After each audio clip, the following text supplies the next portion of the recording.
February 1st, 2026. It is 2 in the morning. The city of Tucson, Arizona is quiet. The streets are empty. Most people are asleep in their warm beds. But in a small house on the east side of Tucson, something terrible is happening. An 84-year-old woman named Nancy Guthrie is alone inside her home. She does not know that someone is standing outside her front door right now. Someone who is wearing a mask. Someone who is carrying a gun. Someone who has been watching this house. Someone who has been planning this moment for a long time. By the time the sun comes up the next morning, Nancy is gone. The only things left behind are a few drops of blood on the front porch and a mystery that shocks the entire country. This is the story of Nancy Guthrie, a mother, a grandmother, a woman who raised her children alone after losing her husband at a young age. A woman who gave everything she had to her family, and now she has vanished without a single trace. Where is Nancy Guthrie? Who took her? And why would anyone do this to an 84-year-old woman? These are the questions that keep her family awake every single night. These are the questions that the FBI is desperately trying to answer, and these are the questions that millions of Americans are asking. To understand this case, to truly feel the weight of it, we need to first understand who Nancy Guthrie is. Nancy Ellen Long was born on January 27, 1942, in the state of Kentucky. She grew up in a simple, hard-working family. She was raised with strong values, respect, kindness, and faith. She eventually got married and moved to Tucson, Arizona, a warm desert city near the Mexican border. That is where she made her life. That is where she raised her children, and that is where, more than 80 years later, she would disappear. In 1988, Nancy's husband, Charles Guthrie, died during a mining trip in Mexico. He was gone suddenly, unexpectedly, and Nancy was left alone with young children to raise by herself. She did not give up. She did not fall apart. She worked. She sacrificed. She poured everything she had into her family, and her children grew up to be successful, educated, and proud of their mother. One of those children, her daughter Savannah Guthrie, became one of the most famous TV news anchors in America. Savannah hosts the Today Show on NBC, which is one of the most watched morning programs in the United States. Millions of people see her face every morning. But behind that famous face is a daughter who loves her mother deeply, and a mother, Nancy, who simply wanted to live her quiet retirement years in peace. Neighbors described Nancy as a sweet, gentle woman. She loved to garden. She loved cooking. She loved spending time with her grandchildren. She never caused trouble. She never had problems with anyone. Everyone who knew her says the same thing. She was a good person. So the question that haunts everyone in this case is, why would anyone want to hurt this woman? Let us go back to January 31st, 2026, the evening before everything changes. That evening, Nancy had dinner with her family. It was a normal, happy evening. She talked, she laughed, she hugged her grandchildren. When dinner was over, she went home, just like she always did. Nobody suspected anything. Nobody felt worried. It was just another ordinary night. But after midnight, someone was watching. 1:47 a.m., Nancy's Nest doorbell camera suddenly goes offline. This is not normal. This camera does not fail on its own. Someone has deliberately disabled it, or is blocking its signal. This is the first sign that someone with a plan is outside that house. 2:12 a.m. The doorbell camera captures a few seconds of footage before going completely dark. In that brief footage, a masked man appears at the front door. He is wearing a black ski mask that covers his entire face. He has on a long-sleeve black shirt and gloves. He immediately tries to cover the camera lens with his hand. When that does not fully work, he reaches up and uses a nearby tree branch to block the view of the camera. He knows the camera is there. He has thought about this. This is a planned crime. 2:28 a.m. Nancy's pacemaker monitoring app sends its very last signal. Her heart rate is recorded. And then, silence. The connection is gone. Investigators later determined that this is the moment Nancy was taken. This is the moment her life, and the lives of everyone who loves her, changed forever. 11:56 a.m. The next morning, family members arrive to check on Nancy. The front door is unlocked. They call out for her. No answer. They walk through every room. She is not there. Her purse is on the table. Her phone is by the bed. Her keys are on the hook. She did not leave on her own. Something is very wrong. Then they see it. Small spots of blood on the front porch. Their hearts drop. 12:03 p.m. 911 is called. Police arrive. The area is cordoned off. The investigation begins, and America is about to learn the name Nancy Guthrie. Within hours, this becomes one of the biggest and most urgent investigations in Arizona history. 3 major agencies join forces: the Pima County Sheriff's Department, the FBI, and U.S. Customs and Border Protection. They bring in trained search dogs. They launch drones and helicopters over the Arizona desert. They bring hundreds of officers to search every nearby road, trail, open field, and abandoned building. Nancy's neighborhood is searched door to door. Investigators ask every neighbor the same questions. Did you see anything unusual last night? Did you hear a car? Did you notice any strangers? Security cameras from local stores, gas stations, restaurants, and traffic intersections are all pulled and reviewed.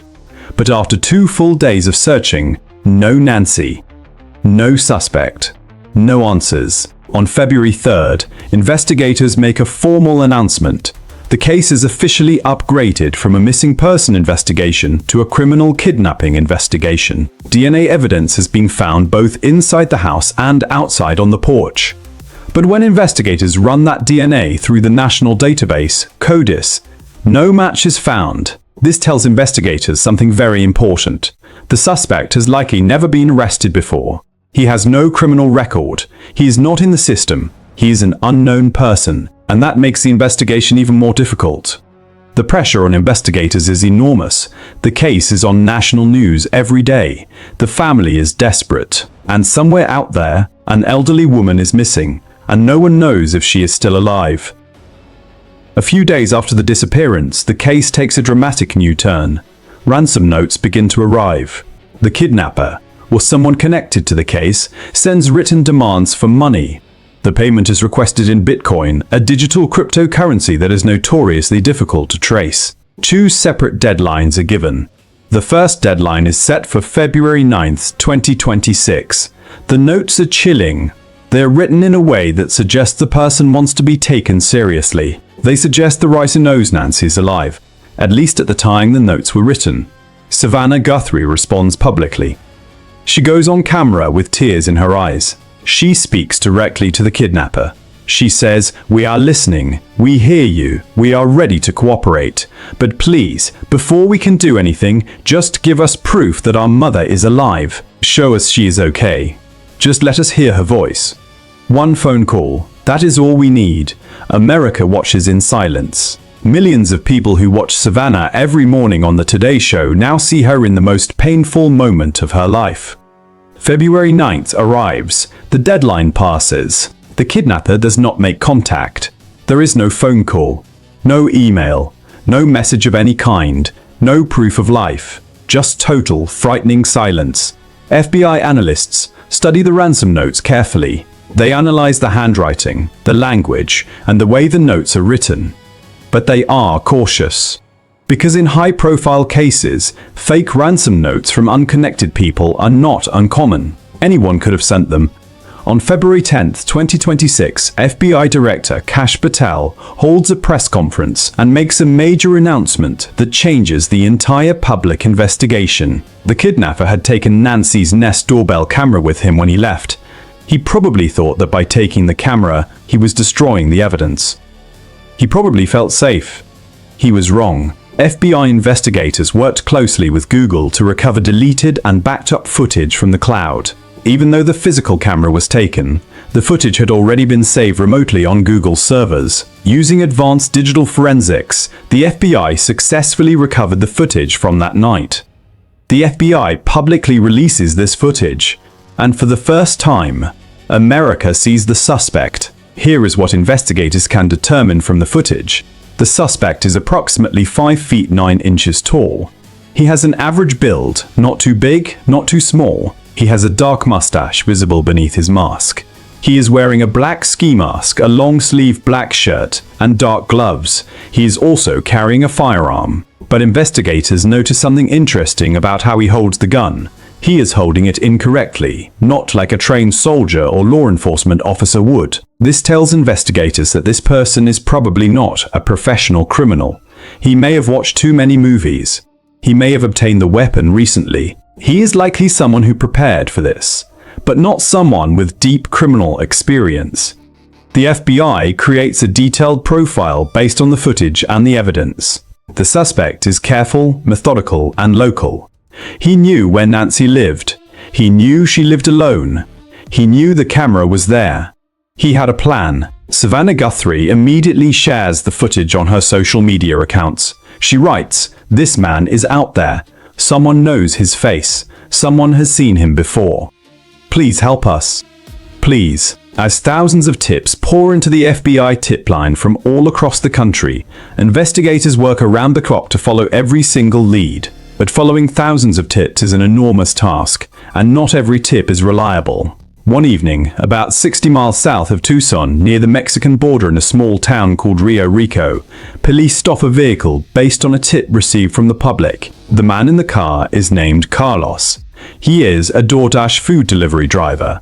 Someone had called in and said he looked suspicious, that he matched some description they had seen in the media. Police take the tip seriously. They pull him over. They search his car. They search his home. They bring him in for questioning. Carlos is confused and frightened. He cooperates fully with investigators. On camera, he says, "I have no idea who Nancy Guthrie is. I am just a delivery driver. I deliver food to people's houses. I've never done anything wrong in my life." After less than 24 hours of investigation, police release Carlos. He is completely innocent. He had nothing to do with the case. This moment is painful, not just for Carlos, who was innocent, but for everyone involved in the investigation. It shows just how difficult this case is. Tens of thousands of tips, hundreds of leads, and yet the real suspect remains free, somewhere out there, hiding, waiting. From the very beginning, the FBI had placed a reward of $100,000 for any information leading to Nancy's whereabouts or the identity of the suspect. Shortly after, an anonymous donor, someone who read the story and wanted to help, added another $100,000 to the reward pool. This person did not want recognition. They simply wanted an elderly woman to come home safely. Then, on February 24, 2026, the Guthrie family holds a formal press conference. Savannah Guthrie, her siblings, and other family members stand together in front of cameras. Their faces show exhaustion. Their eyes show pain.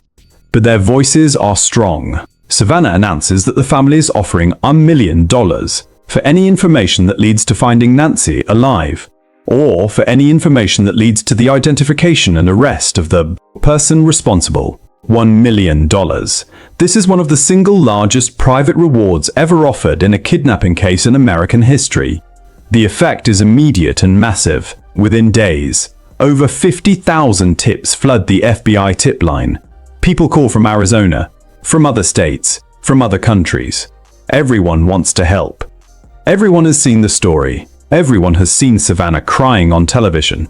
Savannah officially takes a temporary leave from her role at NBC News to focus all her energy on finding her mother. Her colleagues and millions of viewers send messages of love and support from across the world. Let us talk about something that gives investigators real hope in cases like this. The suspect in this case was clearly careful. He wore a ski mask. He wore gloves. He wore long sleeves. He took the doorbell camera with him. He tried to leave no DNA. He tried to leave no fingerprints. By all appearances, he did everything right. But here is what he may not have fully understood. We live in 2026, and in 2026, it is almost impossible to move through a city without leaving a digital trail. Every cell phone, even a cheap prepaid phone, connects to cell towers every few minutes. Those towers record which phones connected to them and when. If the suspect had any phone on him that night, Even a phone that he thought was untraceable, investigators can potentially find that signal and map his movements. Traffic cameras on major roads automatically photograph every car that passes.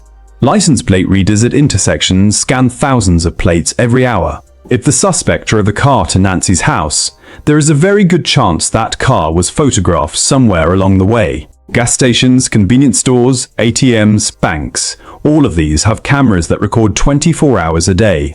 If the suspect stopped anywhere near Tucson that night, there may be footage of him without his mask. Experts point to the case of Bryan Kohberger, the man who murdered 4 university students in Idaho in November 2022. Kohberger was extremely careful at the crime scene. He cleaned up, he wore gloves. He left almost no physical evidence. Investigators were stuck for weeks. But then, cell phone data revealed that Kohberger's phone had been near the crime scene on multiple occasions in the weeks before the murders. It had also been near the scene the night of the crime. This digital footprint, invisible to the human eye but clear to investigators, led directly to his arrest and conviction. Crime experts believe the same kind of digital evidence will eventually break this case open. The suspect made one mistake already. He forgot about the cloud backup of the Nest camera. It is almost certain he made other mistakes too. Behind every crime case, behind every headline, every press conference, every tip line number, there is a human story. And in this case, that human story belongs to Savannah Guthrie. Savannah has been on national television for decades. She is known for her confidence, her professionalism, and her ability to ask the tough questions. She has interviewed presidents. She has covered wars. She has reported on some of the biggest stories in modern history. But in February 2026, none of that matters. Savannah Guthrie is not a news anchor. She is just a daughter, terrified, heartbroken, and desperate to bring her mother home. In a video she shared publicly, Savannah speaks directly to the kidnapper with tears streaming down her face. She says that she knows deep in her heart that her mother may already be gone. She says that waiting, not knowing, is the hardest thing she has ever experienced in her life. She says, "Please, if you have any humanity inside you, please just let us know she is alive." Her words moved Americans in a way that few things do. Millions of people watched that video and cried. Messages of support flooded in from around the world. Strangers lit candles for Nancy. Churches prayed for her.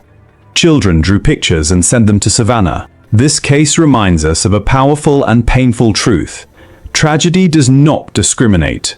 It does not matter if you are rich or poor, famous or unknown. It does not matter if your daughter is on television every morning.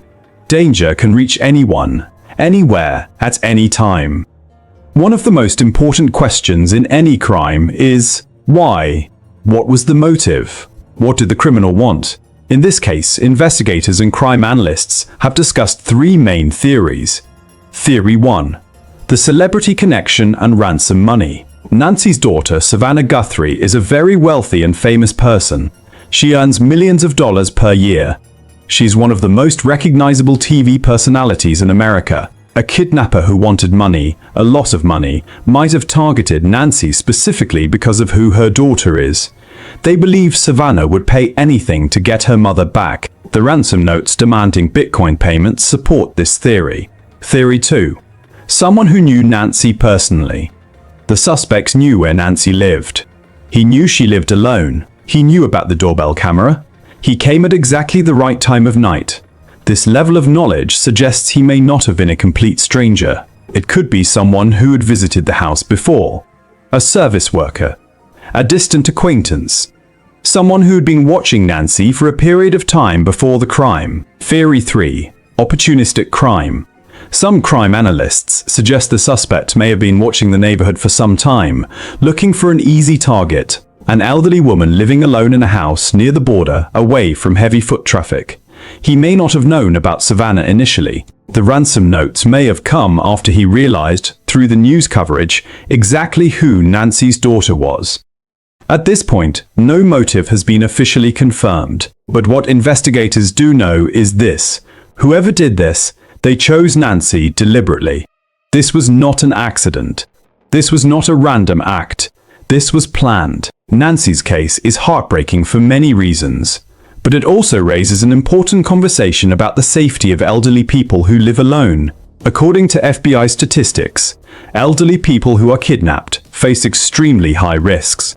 The longer a victim is missing, the lower the chances of finding them alive. The first 48 hours are considered the most critical window for a safe recovery. In Nancy's case, the family did not discover she was missing until approximately 10 hours after investigators believed she was taken. By the time police arrived, the suspect had a significant head start.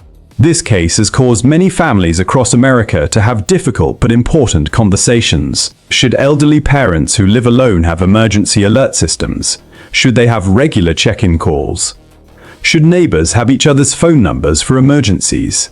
The answer to all of these questions is yes. Nancy's disappearance is a reminder that we need to look after the elderly people in our communities. Not just our own family members, but our neighbors too. As of March 2026, more than 1 month has passed since Nancy Guthrie disappeared from her home on Anway Drive in Tucson, Arizona. No suspect has been arrested, no body has been found, no proof of life has been received. The FBI remains actively involved in the investigation.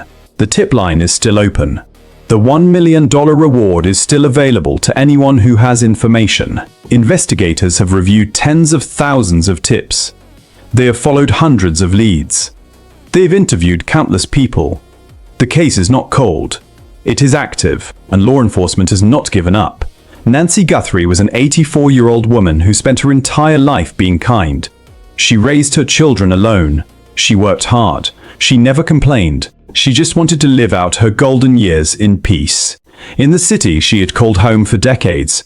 She did not deserve this. No one deserved this. Somewhere out there, someone knows something. Maybe it is a person who was awake at 2 a.m. that night and saw something strange outside.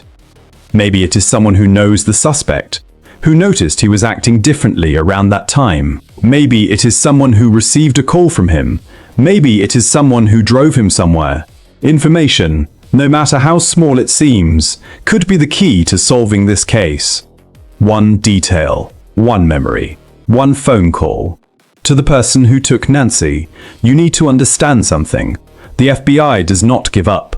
Technology does not lie. Digital footprints do not disappear.